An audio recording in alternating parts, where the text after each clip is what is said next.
हरे कृष्णा। श्री कृष्ण के 16,108 विवाह का रहस्य। श्री कृष्ण का जीवन लीलाओं, करुणा, धर्म और कर्तव्य का अद्भुत संगम है। उनके जीवन से जुड़ी एक बात अक्सर लोगों को आकर्षित करती है, उनके 16,108 विवाह। बहुत से लोग इसे गलत तरीके से समझ लेते हैं, लेकिन इस कथा के भीतर भक्ति, सुरक्षा, धर्म और दया का अत्यंत गहरा अर्थ छिपा हुआ है। द्वापर युग में प्राग ज्योतिषपुर का राजा नरकासुर अत्यंत बलशाली और अत्याचारी था। उसके पास वरदान था कि कोई भी देवता, मनुष्य या दैत्य उसे नहीं मार सकता। केवल एक ऐसी स्त्री जो उसकी माता का रूप धारण करे, वही उसका वध कर सकती है। नरकासुर ने इस वरदान का दुरुपयोग करते हुए तीनों लोकों में आतंक फैला दिया।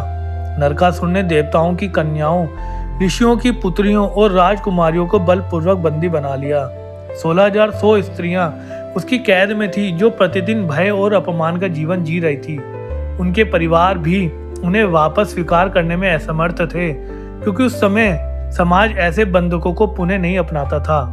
यहीं से कथा का महत्वपूर्ण भाग आरंभ होता है। जब पीड़ित स्त्रियों की आह सुनकर पृथ्वी माता ने श्री कृष्ण से निवेदन किया, तो उन्होंने कहा, धर्म की रक्षा ही मेरा कर्तव्य है। अन्याय सहने वालों को मुक्ति दिलाना मेरा धर्म है। कृष्ण ने अपनी पत्नी सत्यभामा के साथ नरकासुर के खिलाफ युद्ध का संकल्प लिया। सत्यभामा स्वयं पृथ्वी देवी का अवतार थी, इसलिए नरकासुर की मृत्यु उनके हाथों से ही संभव थी। कठिन युद्ध के बाद कृष्ण और सत्यभामा ने नरकासुर का वध किया। उसके वध के साथ ही उन 16,100 स्त्रियों को स्वतंत्रता मिली। वे अपने कक्षों से बाहर आई और पहली बार स्वतंत्र हवा में सांस ली। लेकिन इसके बाद समस्या यह थी कि समाज उन्हें स्वीकार नहीं करेगा।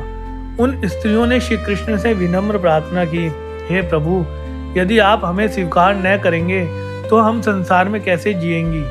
लोग हमें अपवित्र कहेंगे। उनका दर्द देखकर भगवान ने मुस्कुराते हुए कहा, तुम सब पवित्र हो। तुम्हारे साथ जो अन्याय हुआ है वह तुम्हारा पाप नहीं।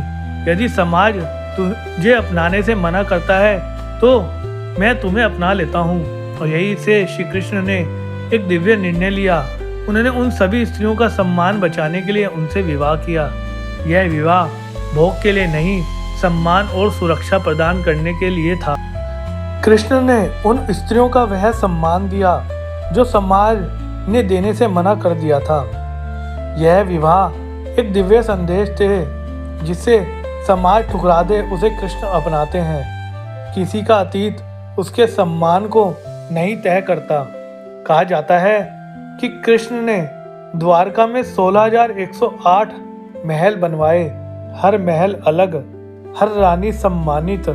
और आश्चर्य यह है कि श्री कृष्ण हर महल में एक साथ उपस्थित रहते थे। यह उनकी योग माया थी, जो सिद्ध करती है कि वे कोई साधारण राजा नहीं, बल्कि साक्षात परमात्मा है। श्री कृष्ण के 16,108 विवाह हमें 3 बड़े संदेश देते हैं। सम्मान सबसे बड़ा धर्म है। किसी पीड़ित का साथ देना ही सच्ची भक्ति है। अतीत के आधार पर किसी को मत आको। दोष उनके भीतर नहीं, परिस्थितियों में था। जहां समाज दरवाजा बंद कर दे, वहां ईश्वर रास्ता खोल देता है। कृष्ण ने दिखाया कि ईश्वर का घर कभी किसी के लिए छोटा नहीं होता। इसलिए आज भी भक्त कहते हैं, कृष्ण केवल लीला पुरुष नहीं है, वे करुणा के सागर हैं। जब किसी के जीवन में सम्मान टूटता है तो कृष्ण ही उसे थामते हैं। अगर आप श्री कृष्ण पर श्रद्धा रखते हैं तो कमेंट में लिखिए जय श्री कृष्णा और इस दिव्य कथा को अधिक से अधिक लोगों तक पहुंचाएं। हरे कृष्णा कृष्ण कृष्णा हरे हरे, हरे राम राम राम हरे हरे। जय श्री कृष्णा, जय श्री राधे।